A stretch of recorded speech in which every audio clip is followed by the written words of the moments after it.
쇼플레이 같은 하우스가 생색이 없는 거는 되게 그냥 재미없다.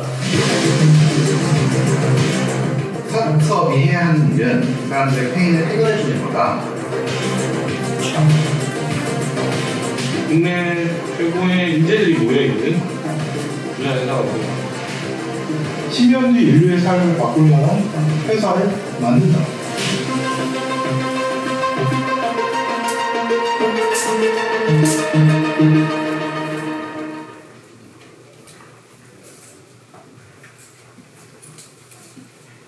안녕하십니까. 퓨처플레이 커뮤니케이션 팀의 최유선이라고 합니다. 오늘 와주셔서 너무 감사드려요.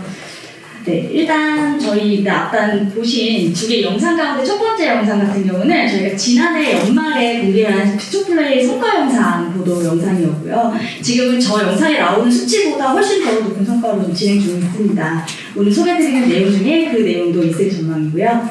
네, 두 번째 보신 영상은 저희가 5월 말에 진행하게 되는 저희 포트폴리오사인 2호와 함께 제작하고 있는 퓨처플레이 다큐멘터리의 티저 영상을 저희가 준비를 했어요. 그래서 저희 5월 말에 본편이 공개될 예정이고 나오게 되면 저희가 URL로 또 다시 한번 안내해드릴 수 있도록 하겠습니다. 많은 기대 부탁드릴게요.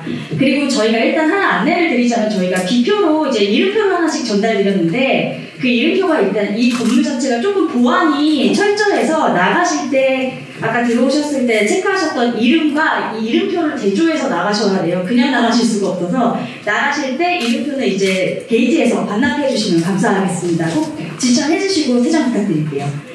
네, 그리고 본격적으로 저희 이제 오늘 여러 가지 이야기를 먼저 전해드릴 저희 퓨처플레이의 유중희 대표님 소개해드리겠습니다. 반갑습니다. 이렇게 많은 분들이 찾아주셔서 너무 감사합니다. 사실 성수에 스타트업 관련 기관들이 좀 생기긴 했는데 아무래도 스타트업 하면 떠오르는 데는 이제 구역삼 세무서 사거리, 팁스타운, 강남 이런 데를 생각하시는데요. 그래서 용기를 내서 성수동으로 이사를 왔습니다. 물리적으로 공간을 바꾸기도 했지만 회사 자체가 한 단계 성숙을 했다 이렇게 생각을 해서 이런 것들을 좀 모아서 기자분들을 통해서 이제 많은 분들한테 알리고 싶어서 오늘 자리를 만들었고요. 퓨처플레이 2.0을 선언하는 자리입니다. 그래서 엑셀러레이터라는 일을 다시 한번 정의해 보겠다라는 취지로 오늘 말씀을 드리겠습니다. 스타트업 엑셀러레이터의 역할과 진화에 대해서 한번 회고를 해보겠습니다. 사실 스타트업 엑셀러레이터라는 단어가 낯선 기자분들도 계실 수 있는데요. 그럴 수밖에 없는 것이 최초의 스타트업 엑셀러레이터인 Y 컴비네이터가 생긴 게 불과 15년 전, 16년 전, 2005년밖에 안 됩니다. 그리고 한국 최초의 엑셀러레이터인 프라이머가 생긴 게 2010년입니다. 저도 뭐 영광스럽게 프라이머 파트너 역할도 했었고요. 또 굉장히 훌륭하신 우리 창업자 선배님들께서 같이 모여서 우리나라에도 이런 게 필요해 라고 엑셀러레이터를 만드신 게 불과 한 11년 전입니다. 이 최초의 엑셀러레이터들, 뭐 Y 컴비네이터나 프라이머가 표방했던 역할은 이거였습니다. 스타트업을 발굴해내자, 좋은 창업가들을 찾아서 육성을 하고 더 빠르게 성장하게 하고 초기 투자를 하자. 그래서 돈과 경험을 나눠주면 더 회사들이 빠르게 성장할 거야. 이런 이론으로 투자 활동을 열심히 하셨고요. 최근에 굉장히 많은 프라이머가 투자한 회사들, 또 Y 컴비네이터가 투자한 회사들이 빠르게 성장하고 있습니다. 이걸 보면서 엑셀러레이터라는 업이 이제는 제대로 도색하고 있구나라고 생태계 분들도 알게 되신 것 같습니다. 이후에 2012년, 2013년, 2014년에 굉장히 많은 엑셀러레이터 초기 투자 회사들이 생겼습니다. 지금 와서 돌이켜보면 이때가 그 초기 투자업의 황금기가 아니었나 이렇게 생각되는데요. 예를 들면 패스트트랙 아시아라던가 스파크렉스 같은 회사들이 이때 생겼습니다. 이때는 이미 Y 컴비네이터나 프라이머, 그다음에 VC지만 보넨젤스 같은 초기 투자의 강자들이 자리 잡은 이후였기 때문에 차별화에 대한 시도들이 굉장히 많았고요. 예를 들면 패스트트랙 아시아 같은 경우는 컴퍼니 빌딩을 하겠다라는 걸 표방하셨고, 스파크렉스 같은 경우에는 글로벌 플레이를 잘하겠다 이런 걸 표방을 하셨습니다. 저희는 2013년에 만들어졌기 때문에 이것들을 다 할 수밖에 없었습니다. 왜냐하면 이것들 중에 하나라도 제대로 못하면 저희가 이런 회사들과의 경쟁에서 이기기가 어려웠겠죠. 그래서 저희는 기본적으로 스타트업 발굴 육성 및 초기 투자를 하는데 컴퍼니 빌딩 역량도 가지고 있고 글로벌 플레이 역량도 갖고 있는 회사로 자리매김하려고 노력했고요. 여기다가 원모어 띵 플러스 원을 해도 되겠죠. 또 저도 이제 그 기술 회사를 만들어서 엑스트한 사람이고 또 공학 박사도 갖고 있기 때문에 엔지니어의 마음이라면 우리가 더 잘하지 않을까 이런 생각을 했고요. 그래서 저희 피처플레이는 설립 이후에 지속적으로 딥테크 투자, 굉장히 이노베이티브하고 볼드한 회사에 투자하는 게 저희 컬러였고요. 특히 오픈 이노베이션, 이런 스타트업 육성의 역량을 단순히 스타트업들하고만 나누는 게 아니라 대기업, 중견기업과도 나누는 오픈 이노베이션 선두주자로 자리매김했습니다. 저희가 만들어진 게 2013년이니까 벌써 8년이나 지났습니다. 지금은 2021년이고요. 과연 9년 전, 8년 전에 이런 게 필요해라고 만들어진 회사가 지금 2021년에도 똑같은 일을 하고 있으면 제 몫을 한다고 볼 수 있을까? 피처플레이 이전형은 이런 자기 반성에서부터 시작을 했습니다. 2021년에 필요한 엑셀러레이터의 역할은 뭘까요? 2021년에 필요한 엑셀러레이팅을 고민하면서 저희는 저희 고객이 누굴지를 생각해 왔습니다. 물론 가장 중요한 고객은 스타트업입니다. 저희는 지속적으로 8년간 스타트업의 핵심 문제, 기술과 아이디어를 어떻게 사업으로 발전시킬까요? 라는 문제에 답을 드리려고 굉장히 많이 노력해 왔습니다. 그런데 한 5년 전부터 또 다른 고객이 생겼습니다. 그건 대기업, 중견기업 같은 일반 기업이었습니다. 스타트업은 아니지만 대기업분들이 저희한테 계속 연락을 주시는 거예요. 이분들은 스타트업도 아닌데 왜 피처플레이를 찾는 거야? 전화를 받고 미팅을 해봤더니 이분들이 내부에서 고민하시는 고민의 방향이나 내용은 스타트업하고 똑같은 거였어요. 뭐였냐면은 신사업을 해야만 합니다. 저희가 성장을 하기 위해서. 지금까지 해온 대로 사업할 수 없습니다. 특히 뭐 4차 산업혁명 이후에 모든 게 다 AI와 블록체인으로 뒤덮여진 세상에서 과거의 업을 답습할 수 없습니다. 그런데 내부에서 그런 신사업을 만들거나 스타트업처럼 일을 해보거나 스타트업에 투자를 하거나 인수를 하거나 이런 경험이 있는 분이 안 계신 거였어요. 그래서 저희가 코퍼레이트들도 저희 고객으로 같이 일을 하게 됐습니다. 그 다음에 최근에 한 2년 전부터는 저 인디비주얼 개인들한테 저희가 주목하게 됐습니다. 이제는 스타트업도 굉장히 많아졌고요. 대기업도 오픈 이노베이션 경험 많이 축적이 됐습니다. 근데 오히려 소외받고 있는 집단이 개인이 아닐까? 이런 생각을 하게 됐습니다. 왜냐하면 개인들은 내가 창업가로서 성공을 해야겠다라고 생각을 해도 굉장히 막막합니다. 뭐 저희가 투자한 2호 동영상을 많이 본다고 창업가가 짠 되는 건 아니고요. 여러 가지 스타트업 교육 프로그램이 있지만 이걸로 충분히 내가 CEO로 거듭날 수 있을까? 고민이 많으십니다. 또한 좀 더 확대해보면 4차 산업혁명 시대에 창직을 해라, 직업을 바꿔야 된다, 내 직업도 AI에 의해서 대체된다, 뭐 이런 얘기들, 공포감을 조성하는 얘기들은 많은데 어떻게 하면 내가 성장할 수 있고 말 그대로 엑셀러레이팅 될 수 있는지를 개인들이 주도적으로 이걸 하기가 굉장히 어렵구나라는 걸 발견했습니다. 그래서 저희가 스타트업과 대기업, 중견 기업을 스타트업의 방식으로 엑셀레이팅하는 역량을 기반으로 개인 시장에까지 진출할 수 있겠다라는 생각을 하고 실험을 해오고 있습니다. 그래서 저희가 저희 업을 다시 한번 새롭게 정의할 수밖에 없게 됐습니다. 개인, 스타트업, 그리고 대기업, 중견 기업을 포괄하는 저희 고객분에게 스타트업의 경우라면 저희가 초기 투자를 하고 엑셀러레이팅을 하는 업을 계속 해왔고요. 그 다음에 일반 기업들은 오픈 이노베이션을 통해서 스타트업처럼 일하는 방법, 스타트업과 일하는 방법을 전달했다면 개인들한테는 저희가 스타트업 스튜디오를 통해서 CEO가 되는 법을 가르쳐드리고 직접 CEO가 되도록 하는 회사로 저희를 재정의하게 되었습니다. 그래서 그냥 스타트업 엑셀러레이터라고 부르면 이 가운데 토막 스타트업만을 고객으로 다루고 스타트업만을 혁신시키고 성장시키는 업으로밖에 정의가 안 되기 때문에 개인, 스타트업, 그다음 기업을 아우르는 새로운 이름이 있어야겠다고 저희는 생각했고요. 그래서 스스로를 퓨처 비즈니스 엑셀러레이팅 플랫폼이라고 재정의하게 됐습니다. 사실은 네 단어 되게 다 진부한 단어들이죠.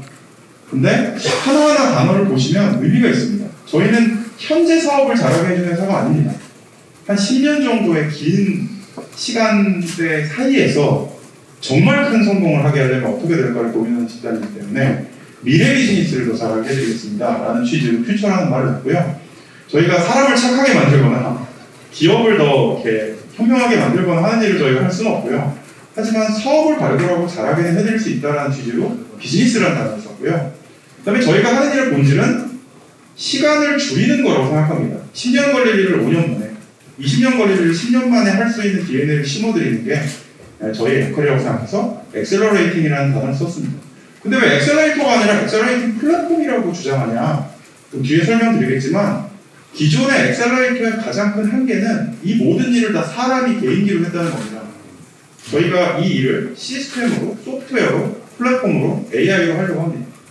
그래서 저희는 그냥 단순히 엑셀러레이터가 아니라 엑셀러레이팅 플랫폼입니다라고 스스로 정의하게 되어 있습니다. 그래서 앞으로 퓨처플레이 소개해 주실 때 퓨처 비즈니스 엑셀러레이팅 플랫폼 퓨처플레이 이렇게 소개해 주시면 굉장히 감사하겠습니다.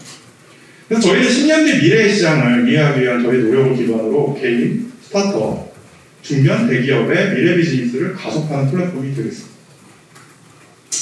이거 진짜 할 수 있냐? 퓨처플레이가 뭐 하는 일인데 이걸 하겠다고 주장하냐에 대해서 현재 저희가 어떤 노력을 하고 있고 미래에 어떤 노력을 하고 싶은지를 좀 더 설명을 드리겠습니다.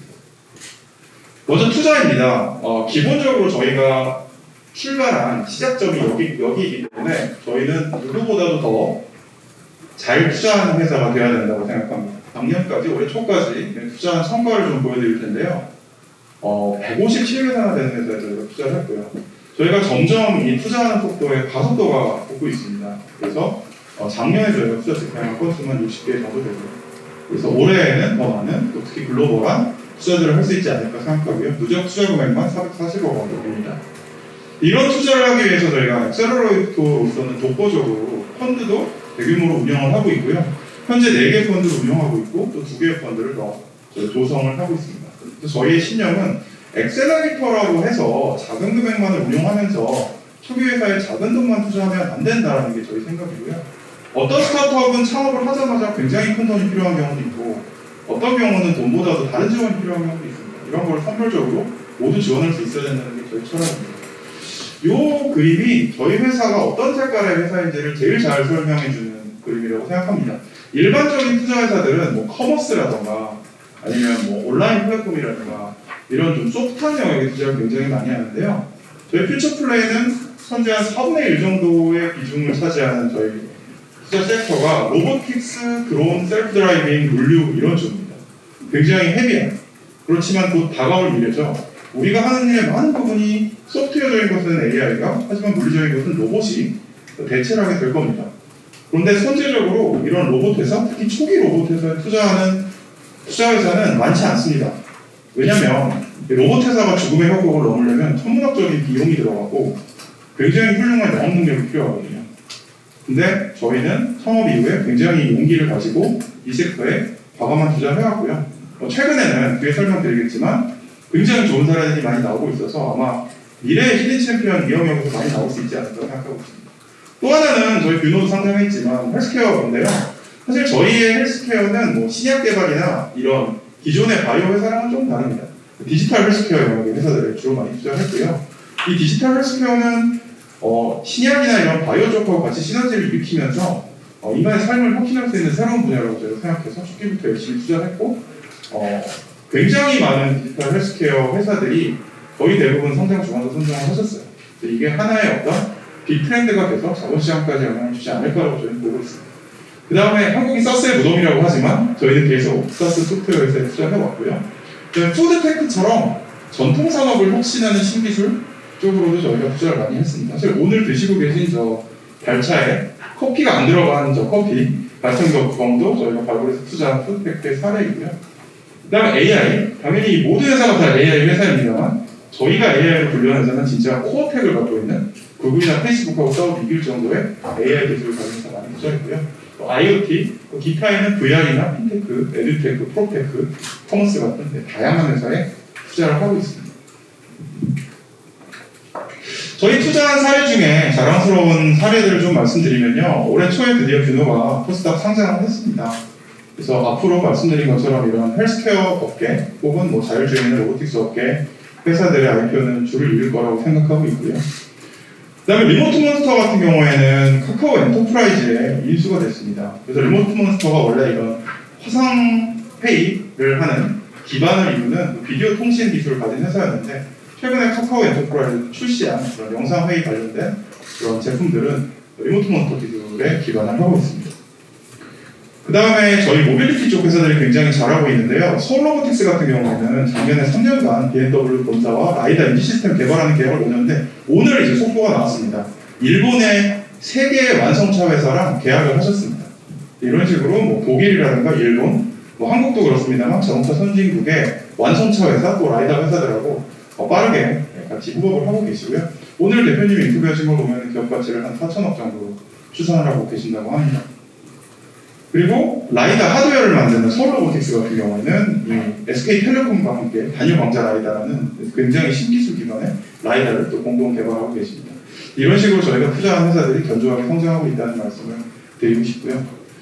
이런 성장과 함께 저희가 고민하게 된 거는 창업가는 과연 교육이 되는가 태어나는가 스타트업이 만들어지면 우리는 지원만 하면 되는가에 대한 고민이 있었습니다. 그래서 저희는 내부에 스타트업 스튜디오라는 조직을 만들고요. 이 스타트업 스튜디오 조직을 통해서 컴퍼니 빌딩을 2년 전부터 꾸준하게 해왔습니다. 이게 왜 필요하냐면 창업을 원하는 개인이 스타트업 창업가로 변신하는 과정이 가장 고통스러운 과정이다. 우리는 이미 창업가가 된 사람을 많이 보지만 사실은 어떤 사람이 창업가가 되는지 어떤 과정을 거쳐야 창업가가 되는지는 알기가 어렵고 제 경험상, 우리 팀의 경험상 이게 가장 어려운 과정이라고 생각했기 때문에 이걸 좀 더 쉽게 빠르게 할 수 있는 과정을 제공해 드리자라는 게 취지였습니다. 그래서 이걸 더 빨리 가속할 수 있는 우리만의 공식이 없을까 고민을 하다가 퓨처플레이의 역량, 그 다음에 해당 영역의 1위 기업의 역량을 합치면 이 대기업이나 중견기업 입장에서도 스타트업화 될 수 있고 퓨처플레이도 신사업을 만들 수 있고 창업을 원하는 개인은 CEO가 되는 세계의 주체가 다 행복한 결과가 나오기 때문에 이걸 저희가 여러 실험을 하고 있습니다. 첫 번째 실험은 요 예쁘게 생긴 미용실인데요. 퓨처 살롱이라는 회사를 저희가 만들었습니다. 초기 퓨처 살롱은 공유 미용실업을 실험을 했습니다. 공유 미용실업을 실험하면서 저희가 미용업계에 대해서 굉장히 많은 걸 배우게 됐고 미용업계의 강자와 손을 잡으면 훨씬 더 빠르게 이 시장을 개척할 수 있겠다는 생각을 하게 됐습니다. 그래서 퓨처 살롱이 우리나라 강남에서 제일 유명한 헤어뷰티 브랜드인 뽀나나 뷰티라는 회사와 합병을 했습니다. 오늘 처음으로 말씀드리는 거고요. 그래서 사명을 뷰티 업계 자체를 혁신하겠다는 그런 야망을 가지고 퓨처 뷰티라는 사명으로 변경을 했습니다. 그래서 퓨처 뷰티의 전략은 기존의 좀 단순한 공유 미용실 전략과 좀 다른 입체적인 전략을 잡았는데요. 이미 뽀나나 뷰티가 한남, 청담, 그리고 강남 도산에 플래그십 살롱을 갖고 계십니다. 이 플래그십 살롱에서 만들어지는 경험, 교육, 그 다음에 제품, 더 중요한 IP 데이터를 활용해서 저희가 하이퍼로컬의 1인샵 플랫폼으로 가려고 합니다. 그래서 굉장히 고품질의 1인 미용실이 동네마다 침투를 하는 그림인데요.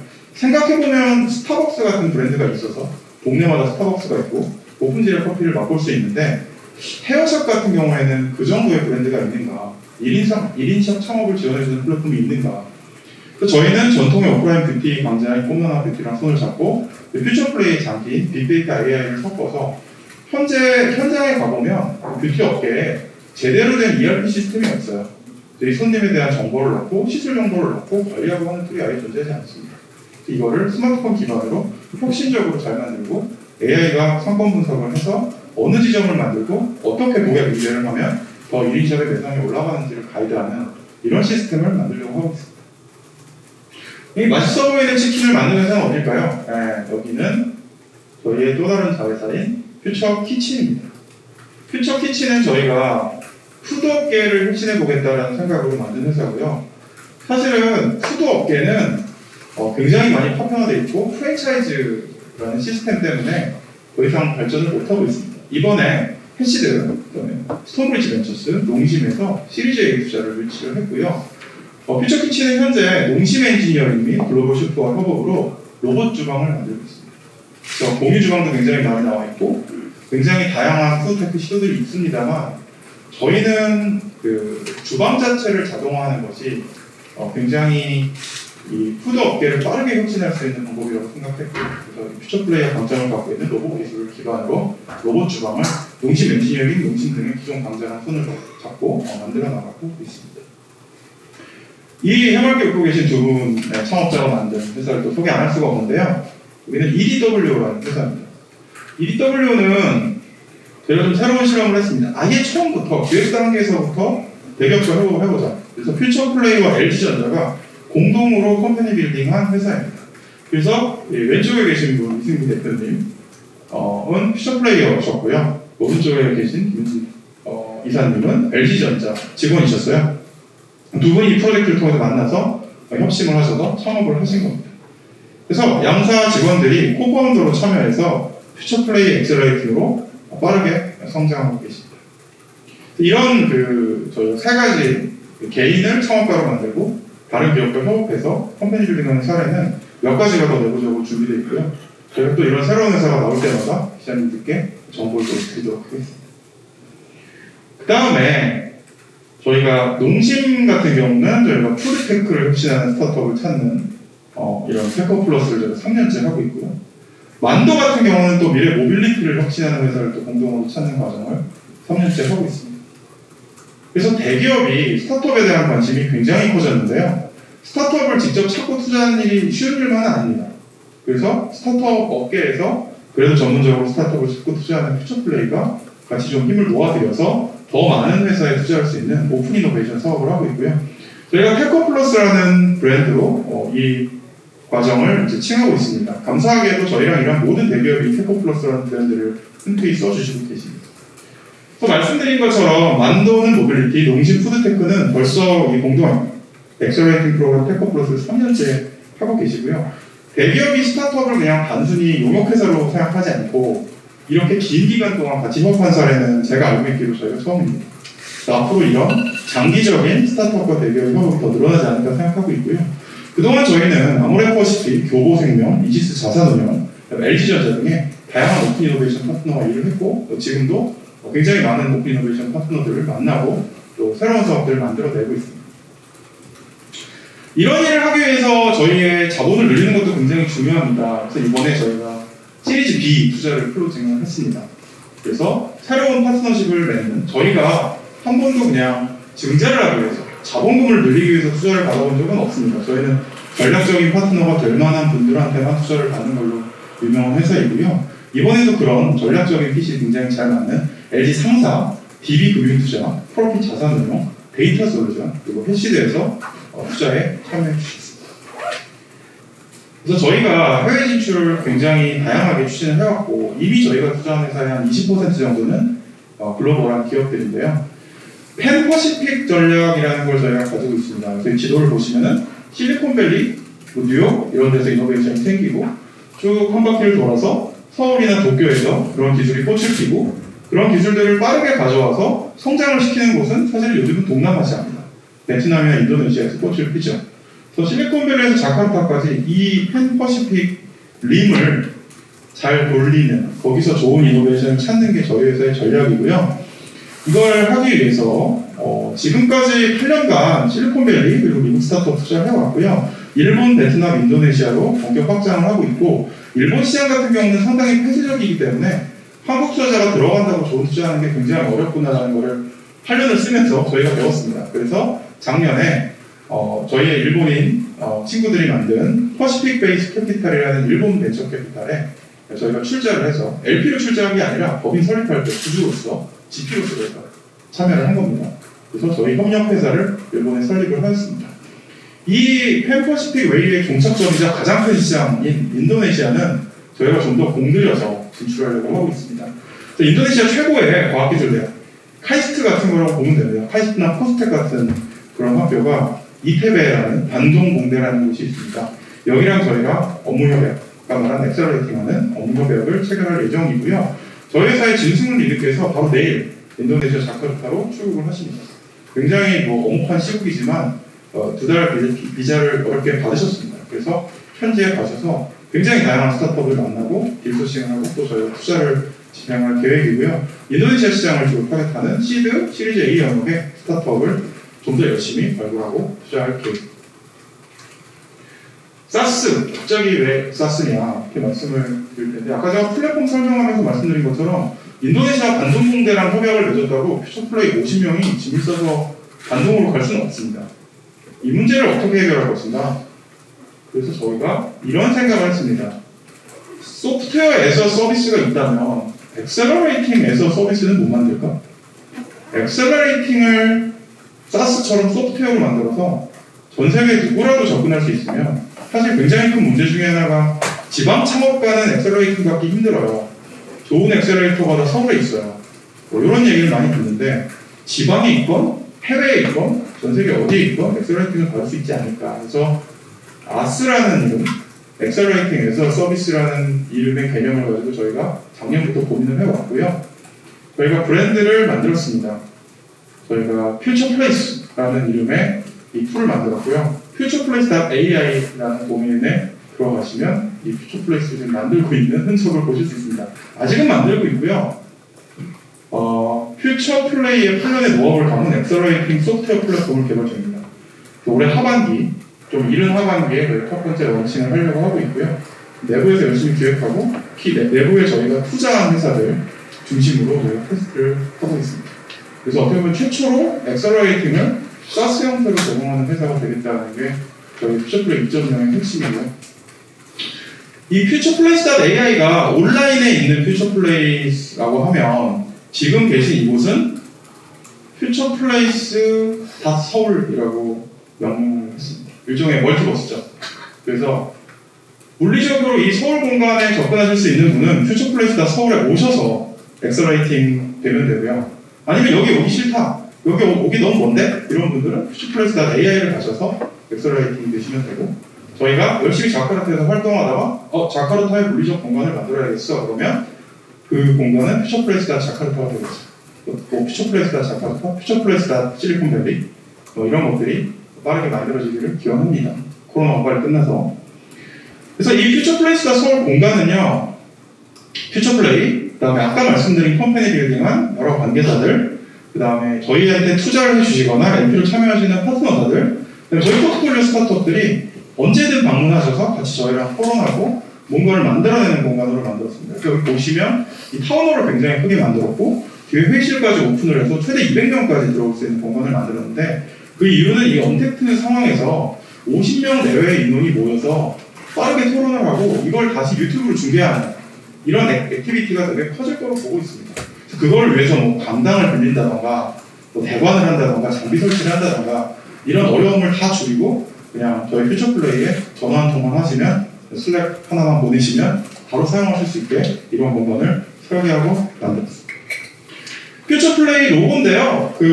이게 8년이나 쓴 로고거든요. 그러니까 굉장히 정이 들었어요. 근데 8년 만에 보니까 조금 올드해 보이기 시작하더라고요. 그리고 퓨처플레이 2.0이라고 했는데, 그래도 윈도우스도 업그레이드 될 때마다 이 윈도우 성능을 조금씩 바꾸는데, 윈도우 로고도 좀 바꿉시다 이런 얘기가 나왔어요. 그래서 완전히 새로운 로고를 만들었습니다.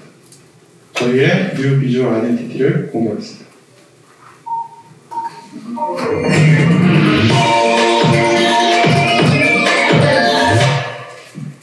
네, 이 로고는 9초짜리 로고인데요. 사실은 멀티미디어 시대에 그냥 프린팅되어 있는 이처럼 움직이지 않는 로고는 어울리지 않는다고 생각해서 보시는 것 전체가 로고입니다. 애니메이션 되고 사운드까지가 다 로고고요. 이 로고의 사운드 아이덴티티는 누가 만들어 주셨냐면 SM 엔터테인먼트의 아티스트 분들께서 작업해 주셨습니다. 사실 이 건물의 이웃이에요. 저희의 위층 아래층이 다 SM 엔터테인먼트가 꼭 입주를 하시게 되고 저희 오픈 이노베이션 파트너이십니다. 그리고 저희가 SM 엔터테인먼트의 테크 어드바이저 역할도 하고 있고요. 그래서 이런 긴밀한 관계 속에서 저희 여기 이사원고를 활용하는 선물로 저희 사운드 아이덴티티를 만들어 주셨습니다. 여러 사운드 아이덴티티를 만들어 주셨는데 저희 회사의 직원분들이 선택한 건 방금 들으신 그 사운드, 굉장히 K-팝스러운 사운드를 골라주셨고 이 K-팝의 길을 받아서 팬퍼시픽 전략을 싣고 전 세계로 나아가고 있습니다. 그래서 정리하겠습니다. 저희 퓨처플레이는 10년 뒤의 미래를 생각하며 세계 이재들과 함께 새로운 사업을 만들어가는 그런 회사가 되고 싶습니다. 그래서 앞으로 저희를 퓨처 비즈니스 엑셀러레이팅 플랫폼으로 불러주시면 감사하겠습니다. 지금까지 퓨처플레이 유중이었습니다. 감사합니다.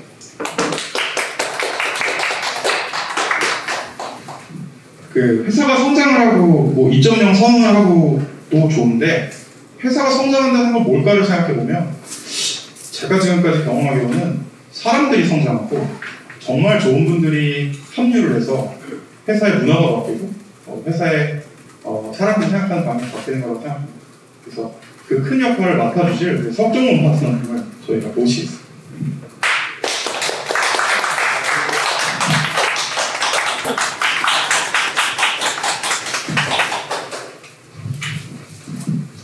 네, 유종희 대표님 말씀 되게 잘하시죠? 아, 네. 저도 이제 이렇게 기업도 있고 공공 쪽에도 있고 그러다가 이제 퓨처플레이에 온 지 2달이 다 되어가는데 며칠 있으면 막연히 않았던 혹은 큰 흐름으로만 접했던 우리 스타트업 생태계가 이렇게 빨리 바뀌고 이렇게 진화하고 있구나라는 걸 저희 내부적으로 이렇게 코칭이 중이 좀 이렇게 보거든요.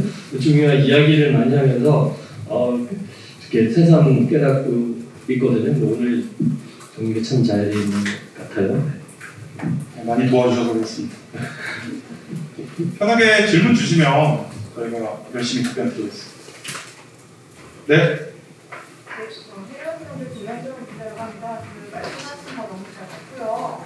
이 컴퍼니 이전부터 약간 방문해가는 그 과정을 설명해 주신 것 중에 기존 다른 엑셀러레이터들과 차별화된 점이 개인당 대상으로 한 그런 수요에 대해서 데이터를 하겠다라는 부분을 나온 것 같은데요.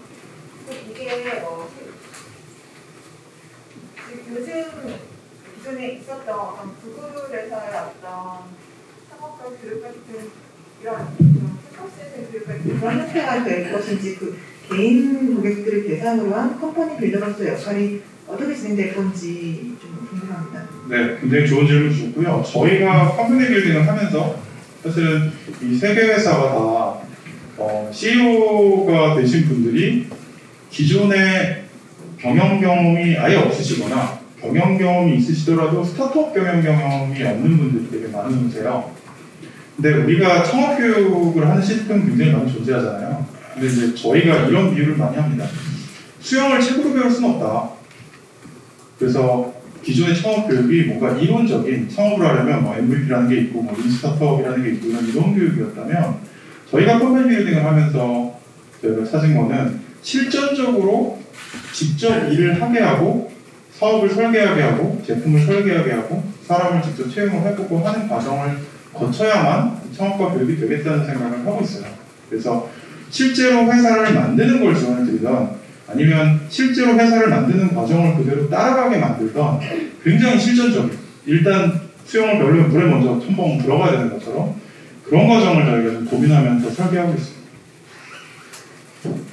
혹시 덧붙여주실 말씀 있으실까요?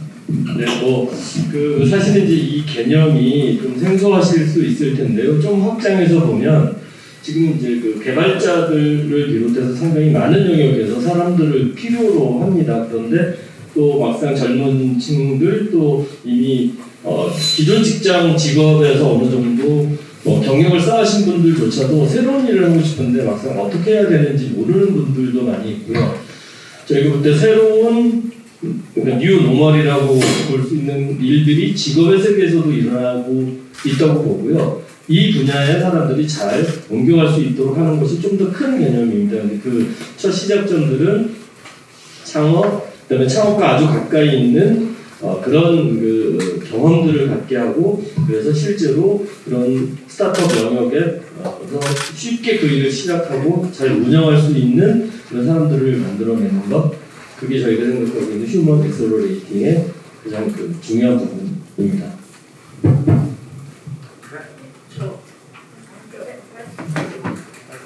네, 안녕하세요. 저 코리아 헤럴드의 박가영 기자라고 합니다. 저도 오늘 재미있게 잘 들었고 가장 인상적인 부분이 개인 엑셀러레이팅 부분이었던 것 같은데 재밌으면서도 약간 좀 헷갈리는 부분이 있기는 하거든요. 아까 스타트업과 그 개인 창업가 사이 약간 그 큰 차이를 저는 어떻게 하시는지 잘 모르겠고 그 어떤 분들이 온다고 해서 다 받고 엑셀레이터를 해줄 수는 없는 거잖아요. 그 어떤 분들이 퓨처플레이에 와가지고 개인 엑셀레이터를 받을 수 있는 건지 그게 궁금하고 하나가 있다고 추가한다면 이제 한 3년 정도 만도나 농협이랑 함께 계속 엑셀레이터 해오셨는데 기업들이 어떤 그러니까 성과가 있는지 기업들의 오픈 이노베이션에 대한 태도라든지 아니면 성과 같은 거 소개해 주시면 감사하겠습니다. 네, 첫 번째 질문하신 게 저희가 내부적으로 지금 실험하는 거는 스타트업 스튜디오에서 컴퍼니 빌딩 형태로 저희가 이러이러한 사업을 만들면 빠르게 성장하겠다는 아이템을 잡고 그 아이템에 필요한 개인들을 저희가 소싱을 해서 경영자로 성장을 시키는 일을 해왔고요. 저희가 이런 한 3개 정도의 프로그램을 진행해 보면서 이제는 좀 이 창업가가 되는 과정을 오픈할 수 있겠다. 아까 말씀드린 그 SaaS 플랫폼을 만들어서 오픈할 수 있겠다라는 생각을 하게 됐습니다. 그래서 구체적으로 어떻게 어플라이를 하고 어떻게 테스트를 하고 어떻게 저희가 성장하는 걸 감찰하는지는 저희 하반기에 나오는 futurepress.ai에서 구체적인 유저 플로우가 공개가 될 거지만 저희가 한 2가지 정도의 역량을 저희가 키워드릴 수 있겠다라고 정리를 했습니다. 하나는 창업가 자체입니다. 그냥 아까 말씀드린 것처럼 개인 창업, 예를 들면 쇼핑몰 창업한다던가 이런 개인 창업과 스타트업 창업은 완전히 다르거든요. 그냥 법인을 만드는 거 이외에는 모두가 다르다고 볼 수 있습니다. 근데 그 차이를 이해하는 분들이 정말 적거든요. 스타트업을 만들려면 처음부터 이런 걸 생각해야 되고 이런 방식으로 성장해야 된다는 것을 가르쳐드리면서 실질적으로 팀을 만들어서 그 일을 유사하게 시뮬레이션 해보는 이런 플랫폼을 저희가 만들려고 하고 있고요. 또 하나는 저희가 스타트업을 굉장히 많이 투자하고 키워봤더니 굉장히 부족한 직군이 있습니다. 물론 뭐 너무나 잘 알고 계시는 개발자 직군도 부족한데요. 프로덕트를 만들고 관리하는 PO 같은 직군, 프로덕트 오너라고 하죠. 이런 직군이 굉장히 부족합니다. 왜냐하면 개발자 같은 경우는 전산을 전공하면 개발자가 된다는 걸 다 아는데 예를 들면 PO 같은 경우는 무슨 전공을 하고 어디서 뭘 배워야 PO가 되는지 아무도 모르잖아요.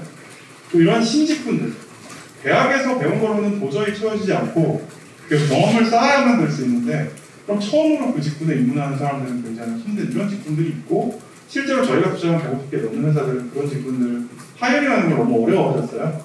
그래서 그런 CEO는 아니지만 스타트업에 꼭 필요한 분들도 비슷한 과정으로 성장시키는 것을 저희가 이 플랫폼에 넣어서 하반기에 실행해보려고 생각하고 있습니다.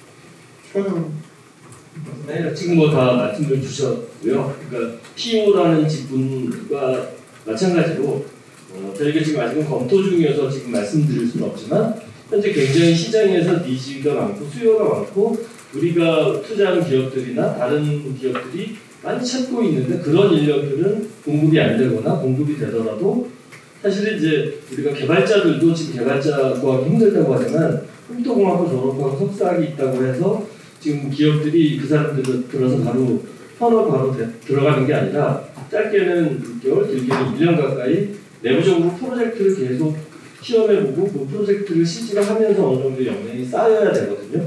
이런 과정들이 굉장히 다양한 영역에서 특히 크게 큰 덩어리로 비어있는 곳들이 많이 있어서 그리고 이 지역은 분명히 취업하려고 하고요. 아까 기자님이 여쭤볼 때 아무나 다 되는 겁니까? 저희가 이제 엑셀러레이팅의 기본 업무도 저희한테 투자 받겠다고 오지만 모든 기업들에게 다 저희가 산타크로스처럼 돈을 나눠줄 수는 없죠. 그래서 적절한 준비가 된 인력들을 대상으로 할 겁니다. 그러나 이 사업은 계속 앞으로 이제 보다 많은 사람들에게 기회가 갈 수 있는 그림으로 저희가 고민을 할 거고요. 네.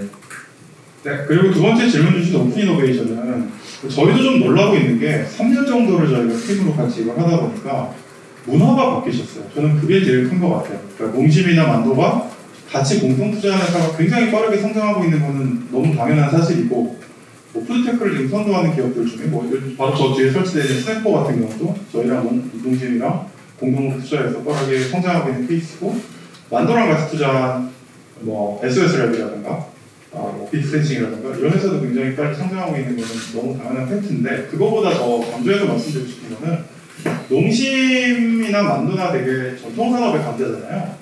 스타트업을 어떻게 평가하고 처음에 두 회사가 공통적으로 하신 말씀이 비상장 주식의 가치를 어떻게 평가합니까? 이 회사가 100억이라고 하는데 뭘 믿고 이 회사가 100억이라고 알고 저희가 이걸 지금 투자합니까? 이런 질문을 다 공통적으로 하셨거든요. 근데 얼마 전에 제가 농심이랑 만도에서 저희 저 3기 스타트업 뽑는 그 과정을 거쳤는데 질문들이 웬만한 VC의 심사역들이 하는 질문들만큼 굉장히 세련되고 스타트업을 잘 이해해야만 할 수 있는 질문들을 하시더라고요. 이거는 저희가 농심, 만도 뭐 다 좋아도 10년 동안 같이 사업하고 싶어 이런 생각이 사실 있는 건 아니고요. 저희는 저희가 어느 시간인지 모르겠지만 충분한 시간 동안 같이 협업을 하면 농심이나 만도가 자체적으로 이런 일을 하실 수도 있어야 된다고 생각합니다. 그게 저희가 꿈꾸는 건데 실제로 그거에 굉장히 많이 다가가셨다. 그게 저희가 굉장히 자랑스럽게 생각하는 부분입니다. 네.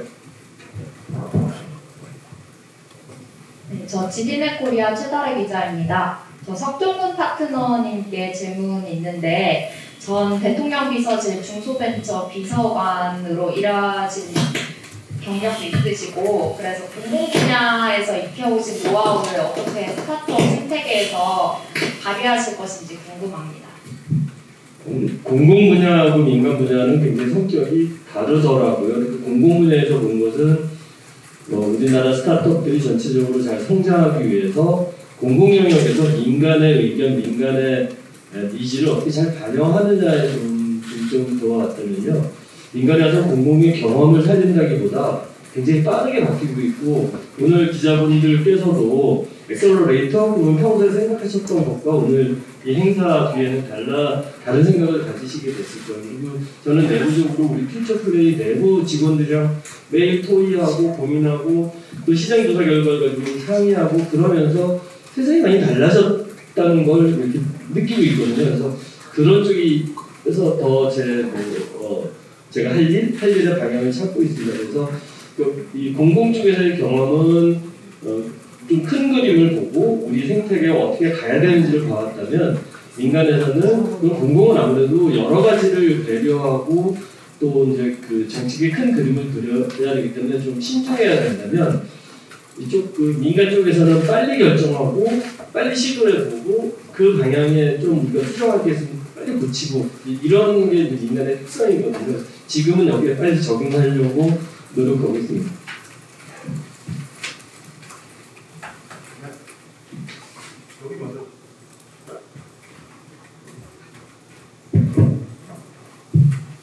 안녕하세요. 저는 아직한데 신보은 기자라고 합니다. 저는 그 퓨처플레이라는 AI에 대해서 좀 여쭤보고 싶은데 그 엑셀러레이팅이라는 건 결국에는 그 퓨처플레이가 그동안 쌓아온 경험과 노하우를 전수를 해야 되는 그런 작업인 건데 이거를 플랫폼화한다는 게 딱 어떻게 구성이 될지 감이 잘 안 와가지고요. 단순히 뭔가 그동안의 노하우를 텍스트화한다고 해서 그게 전수되는 건 아니잖아요. 그래서 어떤 형태의 플랫폼인지 조금만 더 공개해 주시면 좋을 것 같습니다. 저희가 8년 동안 이거를 하다 보니까 저나 저희 파트너들, 저희 신도약분들, 저희 비즈니스 그룹에 계신 분들이 되게 똑같은 패턴으로 이걸 하고 있다는 걸 알게 됐어요. 그래서 이게 소개팅하는 거랑 되게 비슷해요. 처음에 만나면 어떤 사람인지부터 파악을 하잖아요.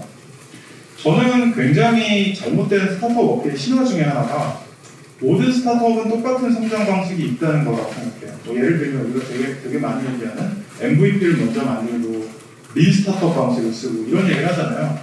근데 예를 들면 바이오 기업이 있다고 치면 신약 개발하는 바이오 기업은 MVP도 만들 수 없고 린 스타트업 할 수 없어요. 초기부터 굉장히 천문학적인 돈을 넣어가지고 그걸 통해서 R&D를 해야 되거든요. 그래서 마치 MBTI를 하는 것처럼 스타트업 MBTI 같은 게 있을 수 있겠다. 그래서 일단은 내가 있는, 우리가 소위 말하는 메타인지라고 하잖아요. 그러니까 내가 속한 스타트업이 어떤 유형의 스타트업인지, 그리고 이 유형의 스타트업의 성공 사례는 뭔지, 그 다음에 나와야 될 건 이제 이 성공 사례의 CEO들이 직접 얘기하는, 나는 아마 당신이 나랑 비슷한 유형의 스타트업을 하고 있다면 이 시점쯤에 이런 스트레스를 겪을 텐데 나는 이렇게 해결했습니다라는 얘기를 굉장히 다양하게 구체적으로 전달해 드리면 저는 이게 저희가 엑셀레이팅 하는 것보다 훨씬 더 나은 것 같아요. 왜냐면 처음에 그런 유형 분류를 하는 거를 내가 테스트를 하고 받아들이면 그건 내가 성숙한 건데, 예를 들면 저를 만나서 제가 보기에는 이런 유형의 회사인 것 같습니다 이렇게 이야기하면 그냥 제 머릿속에서 나온 얘기를 제가 전달하는 거잖아요. 그래서 이분이 감각이 생길 수도 있고 그거에 대해서 진심으로 못 받아들일 수도 있는데, 그걸 자기가 자가 테스트를 해서 우린 이 방향으로 가야겠어를 깨달으면 그게 훨씬 더 가치겠다는 생각을 했고, 제가 이런 유형이면 이렇게 어려움을 극복하시면 됩니다라고 얘기를 저 혼자만의 경험으로 말씀을 드리는 것보다는, 심지어 저는 어떤 유형의 창업은 해보지도 않았어요. 예를 들면 쿠팡 같은 커머스 기업은 저는 경험해 본 적이 없거든요. 제가 조언을 드릴 수 없겠죠. 근데 쿠팡과 똑같은 유형의 회사에 대해서 조언을 예를 들면 김범석 대표님이 직접 하실 수 있다면 이거는 제가 조언 드리는 것보다 훨씬 더 건강한 거잖아요. 이런 식의 스스로가 어떤 일을 더 해야 되는지, 스스로가 본인 회사가 어떤 회사인지를 자각하는 단계, 그리고 그 자각 이후에 성장을 공감하는 단계, 그리고 각 성장을 다양한 멀티미디어, 특히 저희가 포트폴리오적 이유도 있고 굉장히 다양한 비디오 아카이브들을 쓰려고 해요. 그래서 이런 굉장히 다양한 미디어를 통해 성장시키는 단계, 이 세 가지로 나눠서 설계를 하고 있고요. 제일 중요한 거는 각 단계마다 데이터가 생겨요. 그러니까 이 창업가분은 이 과정을 되게 빠르게 넘어가셨네. 이분은 여기서 시간을 굉장히 많이 쓰셨네. 이렇게 축적된 각 기업, 그 다음에 그 창업가들의 빅데이터를 바탕으로 저희가 어떤 방향으로 가이드를 해드리면 좋을지에 대해서 더 쉽게 판단하게 되는 거죠. 그래서 이제 이 정도 설명드리면 대충 이제 어떻게 돌아가는지 이해가 좀 쉬워지셨을 것 같습니다. 많이 청기누설 했습니다. 네. 하나 더 여쭤보고 싶은 거는, 어쨌든 강남의 기사가 성수동을 선택하셨잖아요. 강남의 스타트업들이 많고 투자자도 많고 기관도 많아서 스타트업들도 창업할 때 강남에 많이 있는데, 퓨처플레이는 10년을 바라보는 기업이니까 강남을 떠나서 성수동을 선택하신 이유가 단순히 뭐 임대료 이런 문제만은 아닐 것 같아서요. 임대료는 여기가 더 비싸요. 그래서 그러면 강남을 떠나서 성수동을 선택하신 이유가 뭔지 여쭤보고 싶습니다. 이것도 이상하게 들리실 수 있는데, 저는 저희의 미래의 사업은 이 퓨처플레이스 다 서울이 아니고 퓨처플레이스 다 AI가 저 사업이라고 생각을 하고요. 그러니까 거기서 훨씬 더 많은 인터랙션이 글로벌하게 일어날 거라고 생각하는데, 그 근거가 뭐냐면, 제가 좀 놀란 게 코로나 팬데믹 이후에 저희가 해외 투자가 엄청 늘어났어요. 왜냐면 전 세계적으로 약간 불문율이 있었거든요. 반경 몇 킬로미터 이내의 회사에 투자하지 않으면 초기 투자자는 제대로 케어를 해줄 수가 없어. 이런 믿음이 있었는데, 미국이나 유럽 같은 경우는 완전 셧다운이 돼서 투자를 못 받으면 회사가 망할 것 같은데 근처의 투자자들은 일을 안 하는 거예요. 그래서 어떻게 아름아름 저희를 소개받고 영국에서도 미국에서도 저희를 찾아와서 투자를 받겠다는 회사들이 있었고, 저희는 물리적으로 그분들을 본 적이 없거든요. 심지어 투자 결정을 하는 데까지 이분의 실체를 만져본 적이 없는 경우가 요즘은 훨씬 더 많아요. 그래서 2021년 기준으로 이 물리 공간이 어느 동네에 있느냐가 과연 중요한가. 저희는 그런 생각을 되게 많이 했고요. 근데 왜 하필이면 성수냐? 그렇다면 물리 공간은 더 많은 저희가 새롭게 교류해야 될 분들이 모여있는 곳으로 가야 된다고 생각했어요. 그러니까 구역삼생으로 사거리는 저희는 감히 저희가 같이 만들었다고 생각합니다. 저희가 나름 처음부터 들어가 있었고 팁스타운 만들 때부터도 저희가 감을 했으니까. 근데 이제는 다 아는 분들이에요.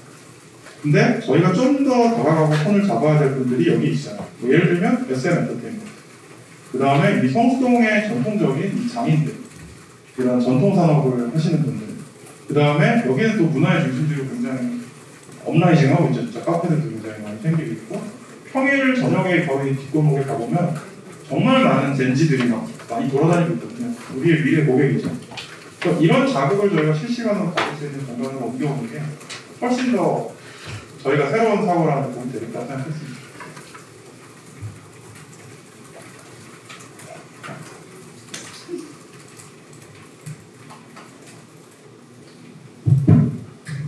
네. 안녕하세요. 전자식물뷰 분열 기자입니다. 방금 해주신 말씀하고 조금 연결이 될 수 있는 질문이긴 한데 해외 진출과 관련해서 여쭤보려고 해요. 오늘 말씀도 엑셀러레이터 산업을 재정해 하신다고 하시면서 여러 가지 말씀들 해주셨는데 사실 해외 투자 같은 경우에는 기존 레거시 엑셀러레이터나 VC와 다름없이 지금 투자를 하고 있는데 이거에 더 나아간 전략이 분명 있으실 듯한데 그냥 단순히 투자 정보만 언급이 되어 있어서 이제 해외 전략은 어떻게 취하실지 하나 궁금한 점이 있고요. 또 다른 큰 질문 하나가 지금 퓨처 살론이나 다른 자회사 공동으로 이제 대기업하고 있는 회사들을 언급하셨는데 이게 통상 엑셀러레이터나 VC 같은 경우는 지금 투자해서 더 빠져나가는 게 통상인데 굳이 자회사라고 결과 퓨처라는 그런 연결을 하시는 게 어느 정도 사업 지속성이나 이런 것들을 염두에 두셨을 것 같은데 저희 퓨처 플레이하고 이걸 길게는 좀 어떻게 연관해서 끌고 가시려는 계획이 있으신지 말씀 부탁드리겠습니다. 네, 앞에 해외에 대해서 말씀을 드리면 사실은 냉정하게 저희가 해외 투자를 되게 많이 하긴 했는데 퓨처 플레이다운 투자를 했느냐 그러면 반성할 게 되게 많아요. 왜냐면 저희가 자랑스럽게 말씀드리는 여러 회사들, 뷰노, SOS라, 서울로보틱스 이런 회사들은 진짜 대표님 한 분만 계실 때 대표님이 이 기술로 뭘 만들어보면 좋을까요? 할 때부터 달라붙어가지고 같이 막 끙끙거리고 고민하면서 만든 회사거든요. 근데 우리가 인도네시아나 미국에서 그렇게 끙끙거리고 같이 고민하는 회사가 얼마나 있냐고 하면 있긴 있는데 아직은 소수고 체계적이지 않았어요. 그래서 아까 말씀드린 것처럼 인도네시아 같은 경우에 이제 안전공대랑 협력을 하겠다라는 게 마치 한국에서 카이스트 E5 같은 그런 엑셀레이팅 프로그램에 저희가 참여를 해서 정말 열정과 기술밖에 없는 그런 대학원생을 창업가로 바꾸는 일을 저희가 해온 것 같은 거를 제대로 인도네시아에서 하겠다, 베트남에서 하겠다 이런 의지를 가지고 있는 것이죠. 이게 아마 다른 엑셀레이터나 투자회사가 그냥 돈을 넣는 행위를 하는 거와 완전히 다른 일일 거라 생각하고 그래서 퓨처 플레이스타 AI가 되게 중요한 거예요. 그 과정을 지원할 수 있는 플랫폼이 필요하기 때문에 그렇게 이해해 주시면 감사할 것 같고요. 두 번째 질문은 뭐였죠? 자회사. 저희는 궁극적으로는 워렌 버핏의 버크셔 해서웨이 같은 회사가 저희뿐만 아니라 모든 기업의 미래가 될 수밖에 없다고 생각해요. 투자 수익과 사업 수익이 반반 정도 되는 이 사업 수익의 이익을 다시 투자 수익으로 돌리고 이 투자의 이익을 가지고 다시 또 사업을 만드는 이 선순환을 만드는 회사만 살아남을 수 있을 것 같고요. 예를 들면 소프트뱅크도 그런 식으로 진화했고 한국에서는 또 SK가 또 그런 식으로 진화하고 있다고 보시는 분들도 많이 계세요. 특이하게도 저희는 투자회사에서 시작했잖아요. 근데 투자회사에서 시작해서 투자와 사업이 어떤 균일한 정도의 비중을 갖는 회사가 되면 어떨까라는 게 저희의 좀 약간 막연해지는 비전이고요. 그래서 저희가 자회사로 소개한 저희가 굉장히 두껍게 투자로 같이 만들어낸 회사들은 좀 오래오래 저희랑 같이 가서 선순환할 수 있는 모델을 만드는 게 목표고 절대 단기적으로 엑스하는 모델을 염두에 두고 만든 회사들은 아닙니다.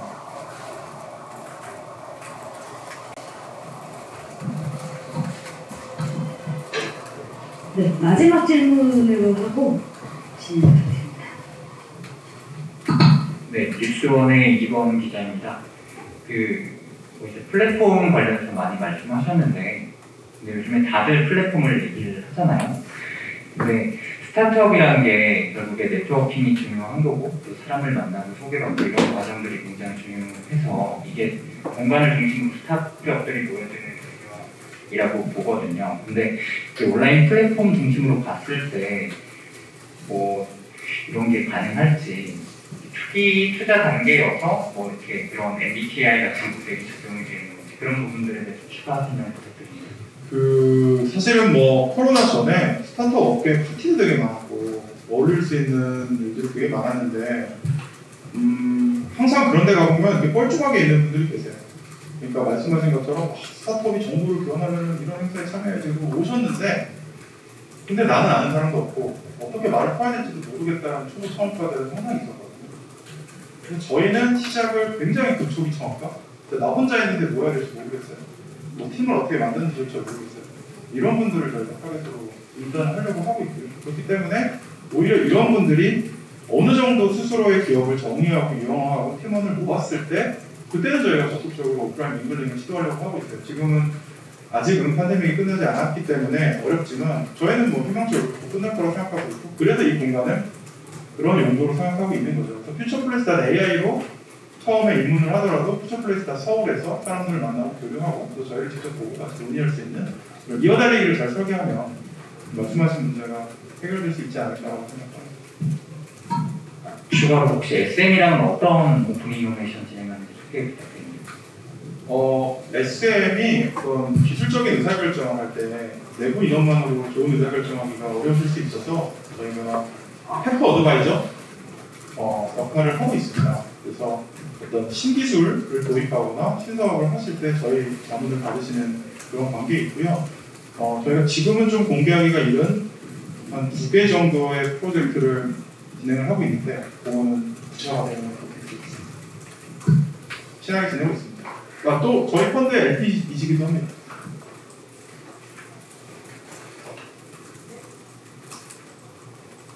네, 마지막 질문으로 먼저 들어주셨는데. 그렇다면 마지막 질문 하나 더 할까요? 네, 다 받아주세요.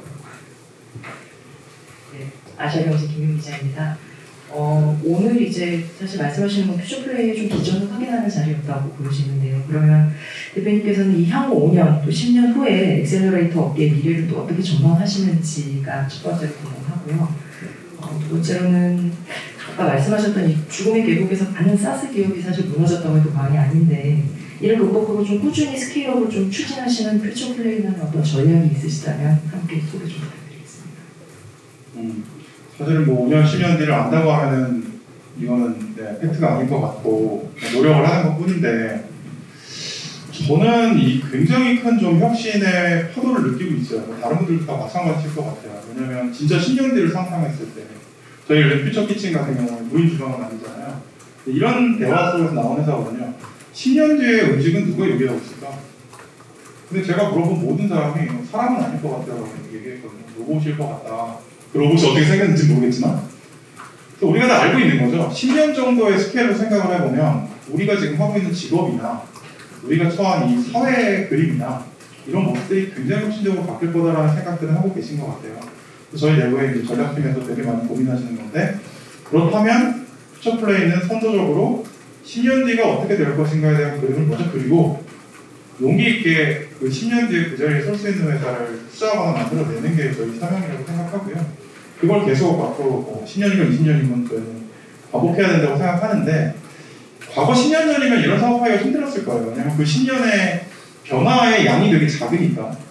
근데 앞으로의 10년의 변화량은 지금까지 인류가 겪은 변화량보다 훨씬 클 것 같아요. 그래서 아무리 똑똑한 개인도 아무리 똑똑한 회사도 혼자 힘으로 이 파고를 넘어가기는 되게 힘들 것 같아서 저희가 그거에 싱크탱크 역할, 도움 역할을 하게 되면 서로 윈윈하지 않을까 이렇게 생각하고 있고요.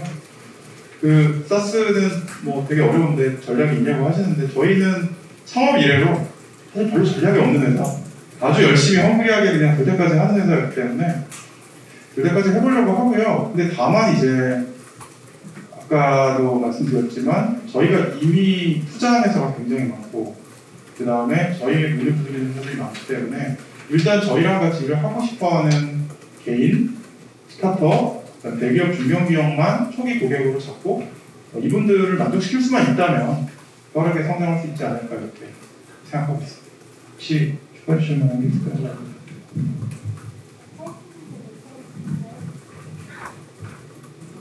죄송하네요. 끝날 시간 다 됐는데 저는 바이라인 네트워크의 남혜은이라고 하고요. 혹시 다른 나라 스타트업 씬에서도 이렇게 엑셀러레이터들이 플랫폼으로 가는 그 경향이 있는지 좀 궁금합니다. 저희가 알고 있기로는 많지는 않습니다. Y 컴비네이터가 스타트업 스쿨이라는 유명한 서비스를 하고 있는데 저희도 열심히 쓰고 있고 근데 만족스럽지 않아요. 왜냐하면 아까 말한 유형화의 문제가 있어요. 그러니까 Y 컴비네이터는 스타트업이 이렇게 성장해야 된다고 믿는구나라는 건 알겠는데 저희 포트폴리오를 거기다가 넣어보면 이빨이 안 맞거든요. 그래서 이미 Y컴이 한 10몇 년 전에, 15년 전에 이런 생각을 갖고 만들어진 때랑 세상이 또 많이 달라져서 스타트업이 훨씬 더 넓어졌고 스타트업 월드가 스타트업의 유형도 굉장히 다양해졌거든요. 그래서 이런 모든 다양한 유형의 스타트업을 최대한 끌어안을 수 있으려면 좀 다르게 설계하고 만들어야겠다는 생각을 하고 있고요.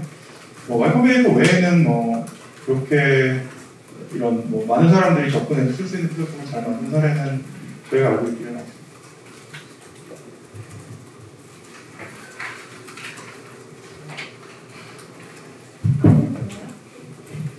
하나만 추가하고 싶은데 해외에서 엑셀러레이터들이 하는 말이 이제 줌으로 지금 이제 여러 스타트업들과 만나고 있고 그런 게 앞으로 사실 생각보다 너무 이게 효과적이라서 앞으로 예전의 방식으로 돌아가지 않을 거라고 하더라고요. 그래서 아마 작년 지금까지 계속 약간 줌을 활용한 방식을 많이 쓰고 계실 것 같은데 대표님이 봤을 때 어떤 점이 장점이고 어떤 점이 단점인 것 같은지 앞으로 그런 점을 좀 궁금하고요. 하나 더 있었는데 네, 저희뿐만 아니라 모든 업계가 이제 줌이나 구글 미츠로 미팅을 다 하시죠. 그래서 장점은 아무래도 더 집중력이 더 강해지는 것 같아요. 그래서 그 큰 화면을 보고 적어도 이 시간 동안에는 오히려 이건 되게 아이러니한데 직접 같은 현장에 있지 않으니까 더 신경을 많이 쓰게 되는 정보량이 좀 부족하다고 생각하고 본능적으로 더 많은 정보를 끌어당기려고 노력하는 이런 게 있고 당연하게 글로벌 스케일로 전 세계 어디랑도 저희가 실시간으로 얘기할 수 있다는 점은 굉장히 큰 장점이고요. 말씀드린 것처럼 그 덕분에 저희는 해외 투자를 더 적극적으로 잘할 수 있게 됐고요. 이런 건 굉장히 좋고 근데 단점은 이런 것 같아요. 저희가 실제로 이분들을 여러 번 만나도 정말 이분이 어떤 분인지 이 회사가 어떤 회사인지 알기는 상당히 어렵거든요. 근데 그런 진짜 그 리얼 월드에서의 교감을 할 수 없는 부분 그래서 정말 이런 대화가 우리가 나왔는데 진짜 그렇게 생각하시는 걸까? 이거를 좀 더 피부로 와닿게 느끼지 못하는 부분은 아쉬움이 있기는 합니다. 그렇지만 그게 저희가 투자를 못하게 하는 정도의 수준은 아니라고 생각하고요. 그리고 저는 감히 예언을 하건데 다시 돌아갈 거라고 생각합니다. 사람은 외롭고 창업가는 너무 외롭기 때문에 사람들하고 모여서 술도 떨고 술도 한잔하고 하는 거는 코로나 끝나면 금방 돌아올 거라고 생각합니다.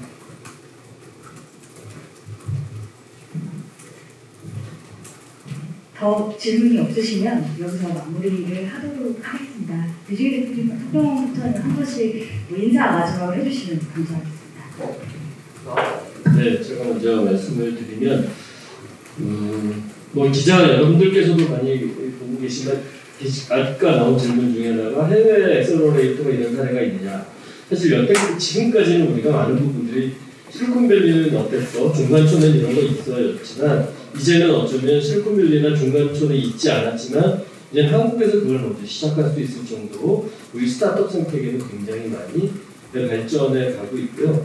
그래서 사실 5년 아니라 사실 3년 뒤도 우리가 내다보기는 쉽지 않습니다. 그런데 가장 잘 내다보는 방법은 잘 설계하고 그걸 우리가 만들어내는 거죠. 퓨처플레이가 오늘 밝힌 비전은 어쩌면 이런 미래의 모습을 저희가 여러분들에게 보여드리고 우리 스타트업 생태계와 같이 만들어가겠다는 의지를 밝히는 것. 서로 저는 이렇게 받아들여 주셨으면 좋겠습니다. 제가 처음에 이걸 시작할 때는 아무도 저희가 무슨 일을 하는지 몰랐어요. 근데 오늘 이렇게 많은 기자분들이 관심을 가져주시고 오늘 정말 좋았던 게 질문을 너무 많이 주셔서 사실 발표만으로 제 생각 전달하기가 힘들었는데 너무 제가 생각 못한 질문들도 많이 해주셔서 너무 감사했고요. 앞으로도 많이 관심을 가져주시면 더 많은 스타트업, 더 많은 기업, 더 많은 개인이 미래형 인간으로 변신할 수 있을 거라고 생각합니다. 그래서 더 많이 관심 가져주시고 이런 생각하고 있는 사람들, 이런 노력하고 있는 사람들이 있다는 것을 알려내 주시면 감사할 것 같습니다. 고맙습니다. 고맙습니다.